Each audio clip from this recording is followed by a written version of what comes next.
Dear student, हम देखते हैं कि लगभग हर त्योहार पे, हर फेस्टिवल पे हम आप लोग को निबंध लिख के दिए देते हैं। दिया जाता है कि इसके बारे में 10 शब्द या 1 पेज लिख के लाइए, निबंध दिया जाता है। तो आप लोग को लगता है निबंध दे दिया गया, बहुत बड़ा काम है, कैसे करेंगे, नहीं हो पाएगा, और कुछ जैसे तैसे करके भी ला देते हो। आज हम आप लोग को बताएंगे कि आप आसानी से, बिल्कुल आसान तरीके से निबंध कैसे लिख सकते हैं किसी भी त्योहार का। तो कौन सा त्योहार आने वाला है इस टाइम? दीपावली। तो और कौन सा त्योहार बीता है? दशहरा बीता ना, दिवाली आने वाली है। तो हम आज बताएंगे कि दीपावली पे निबंध आप लोग किस तरह से लिख सकते हैं कि बहुत ही आसान हो, आप हेडिंग भी बना लें, उसके अंदर लिख भी लें। तो शुरू करें। बना दिया है यहाँ फ्लावर, मतलब फूल बना दे रहे हैं। फूल में यहाँ लिखिए क्या? दीपावली। क्या? दीपावली। और इसकी कई सारी पंखुड़ी बना दे रहे हैं, फूल की बहुत सारी पंखुड़ी, मतलब जितने हेडिंग आप बनाना चाहो उतनी पंखुड़ियां बन जाएंगी। ठीक है, ये समझाने के लिए बना रहे हैं कि आप इस चीज को हेडिंग बना सकते हो। देखो, दीपावली का नाम सुनते ही आपके दिमाग में सबसे पहली चीज क्या आती है? दीपावली। जैसे होली का नाम सुनते ही दिमाग में आता है कि हाँ, रंग। होली में आता है ना कि होली है तो रंग, अबीर। वैसे दीपावली का नाम सुनते ही दिमाग में क्या आता है? गोला, पटाखा, मोमबत्ती। हाँ, दिया, मोमबत्ती। तो यार लोग यहाँ लिखो दीपक, मोमबत्ती। दीपक, मोमबत्ती, या जो भी लिखो, दीपक जलाना, मोमबत्ती जलाना, या घर को सजाना। तो पहली हेडिंग हो गई घर को सजाना।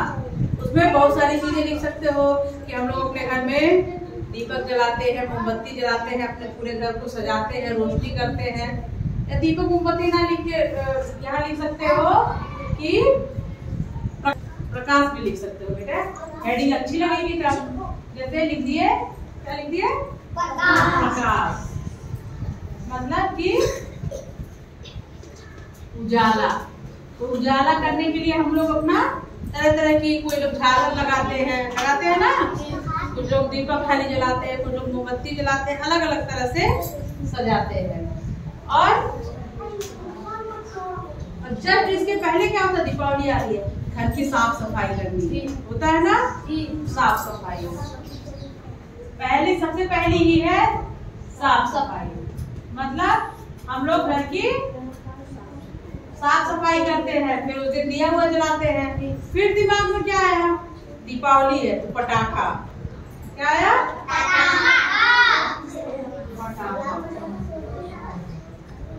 मतलब कि हम लोग बहुत सारी वो क्या छुरछुरिया जलाते हैं, अनार जलाएंगे, जलेबी वाला, बहुत तरह तरह के आता है, चटाई वाला आता है। बहुत लोग तो बम जला लेते हैं, पटाखे वाला जो आता है। जैसे आदेश पिछली बार अपने हाथ में जला लिए थे, तो ये गलती कतई नहीं करनी चाहिए। पटाखे से सबसे पहली बात है कि पटाखे से बहुत दूर रहना चाहिए, क्योंकि उसमें बारूद होता है बेटा। वो आपकी आंखों को और आपके अंग जो है, जो उसके संपर्क में आएंगे, उनको नुकसान पहुंचा सकता है, उससे त्वचा रोग भी हो जाता है। ठीक है, लेकिन दिवाली है, पटाखों का त्योहार है, तो हाँ थोड़ा बहुत जला लिया जाए, लेकिन हाँ एकदम पूरी सतर्कता के साथ। अब देखिए पटाखा हो गया, अब इसको हेडिंग बनाइए। हेडिंग बनाएंगे मतलब अंडरलाइन करके या फिर अलग तरह के पेंसिल से लिख के उसको क्या करेंगे?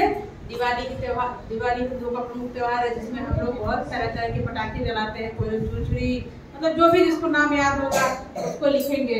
ठीक है, अगला आता है पकवान। क्या आता है? पकवान। ये हेडिंग पकवान को बना लिया जाए। अगर हेडिंग बना लिया जाए पकवान को, तो क्या दिवाली के त्योहार में हम लोग घर पे तरह तरह के व्यंजन बनाते हैं, तरह तरह के भोजन बनाते हैं। किसी के यहाँ गुजिया बनता है, तो किसी के यहाँ पनीर पूरी बनती है, किसी के यहाँ छोले भटूरे बन जाते हैं। बहुत तरह की मिठाइयाँ बनाते हैं, बहुत लोग बनाते हो ना बेटा? आप लोग के घर में बनते हैं ना? तो दिवाली में हो गया पकवान, मतलब हम लोग तरह तरह के पकवान खाते हैं। अगर इनको ऐसे हेडिंग बनाते चलोगे तो इनके अंदर 2-4 लाइन लिखते जाओगे, बस पूरा पेज या 2-3 पेज में हो जाएगा ऐसे हेडिंग बना। पकवान हो गया। उसके बाद क्या आ जाता है? मिठाइयाँ। मिठाइयाँ आ जाती है। मिठाइयाँ आती है नहीं दिवाली की? सबके यहाँ तरह तरह की मिठाइयाँ आती हैं, और जो आपके घर आता है उसको आप लोग खिलाते हैं, आप लोग खाते हैं, या फिर अपने आस पड़ोस में मतलब आप लेके जाते हैं उनके यहाँ मिठाई, वो लेके आपके यहाँ मिठाई आते हैं। तो इस तरह का एक भाईचारा प्रदर्शित करते हैं हम लोग, करते हैं। अब मेन एक चीज आप लोग छोड़ दे रहे हो बेटा, और बहुत जरूरी चीज है जिसके लिए जिद आप ही लोग करते हो। ये सारी चीजें तो गार्जियन भी कर लेंगे, लेकिन जिस चीज की जिद आप लोग करते हो वही छोड़ दे रहे हो। क्या छोड़ रहे हो? याद आ रहा किसी को? नए नए कपड़े। हर त्योहार में आप लोग सोचते हो, हर दिवाली तो प्रमुख त्योहार है ही, कि हम लोग नए नए कपड़े पहनेंगे, नए नए कपड़े खरीदेंगे। नए नए कपड़े। अब दिवाली जैसे ही दिवाली त्योहार आने वाला होता है, हम लोग मार्केट जाते हैं, अपने पसंद के कपड़े लाते हैं। या बहुत लोग लिखेंगे कि हमारे पिताजी हमारे लिए कपड़े खरीद के लाते हैं, है ना?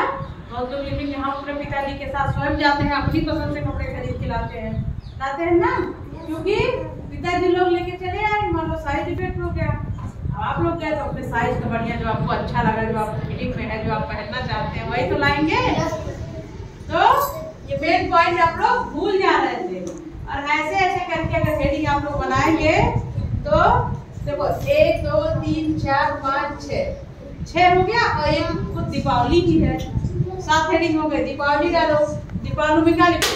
देखो आप हमारी कक्षा में कुछ हिंदू बच्चे भी हैं, कुछ मुस्लिम समाज के भी बच्चे हैं। तो जैसे मुस्लिम समाज में ईद बकरीद ये सब प्रमुख त्योहार हैं, वैसे हिंदू समाज में दीपावली होली ये सब प्रमुख त्योहार है, ठीक है? तो जैसे ही दीपावली आप डालोगे उसमें लिखना पड़ता है दीपावली हिंदुओं का प्रमुख त्योहार है, लिखना पड़ेगा ना? लिखोगे दीपावली हिंदुओं का प्रमुख त्योहार है, इसे हम लोग बहुत ही धूमधाम और हर्षोल्लास के साथ मनाते हैं। इसमें हम लोग बहुत सारी मस्ती करते हैं, बहुत सारे खेलते हैं, जो भी। पहली हेडिंग यही हो गई। अब 2 3 4 5 6 7 हेडिंग के अंदर अगर आप लोग 3-3 लाइन 4-4 लाइन भी लिखेंगे तो 7 चौक 28, मतलब 2-3 पेज तो भर ही जाना है, भर जाएगा ना? तो निबंध लिखने का ये आसान तरीका है, और याद भी करने की जरूरत नहीं है, क्योंकि जैसे आप सोचोगे तो क्या होता है, हम नए नए कपड़े पहनते हैं, ये हेडिंग हो गया। फिर हम लोग अच्छे अच्छे पकवान खाते हैं, तो पकवान हेडिंग बना दो। नई कई तरह की मिठाइयाँ आती है, तो मिठाई हेडिंग हो गई, ठीक? ऐसे ही करके हम लोग किसी त्योहार के बारे में लिख सकते हैं। उस त्योहार को जानो, जैसे मान लो आप लोग का त्योहार है ईद, है ना? तो ईद पे क्या है? ईद पे भी आप लोग हेडिंग बना सकते, जैसे ईद भी बना ले, ईद नए नए कपड़े। ईद पे भी आप लोग नए नए कपड़े लेते हो ना? अच्छी अच्छी मिठाइयाँ, अच्छे अच्छे पकवान, जो भी आप लोग को खाना होता है वो सब बनाते हो। तो इसी तरह से उसकी हेडिंग बनाते रहोगे, घर को सजाते हैं, अपने सजते हैं, मेला लगता है, ये सब सारी चीज हेडिंग बना लो, उसका निबंध हो गया। होली का हो गया। इसी तरह सारे त्योहारों का निबंध आप लोग आसानी से लिख सकते हैं, और आप लोग को याद भी करने की जरूरत नहीं होगी। तो बच्चों आप लोग को समझ में आया है कि निबंध कैसे लिखा जा सकता है? लिखवाएंगे हम, यस मैम कहने से नहीं चलेगा, लिखवा लेंगे बेटा निबंध, ठीक है? आने वाले आगामी त्योहार दीपावली की अग्रिम अभी से बहुत बहुत बधाई है, लेकिन निबंध लिखना पड़ेगा आपको, ठीक है? ऐसे ही अन्य शैक्षणिक चीजों के लिए आप लगातार बने रहिए, देखते रहिए, और हमारे चैनल को लाइक करें और सब्सक्राइब करें। Thank you.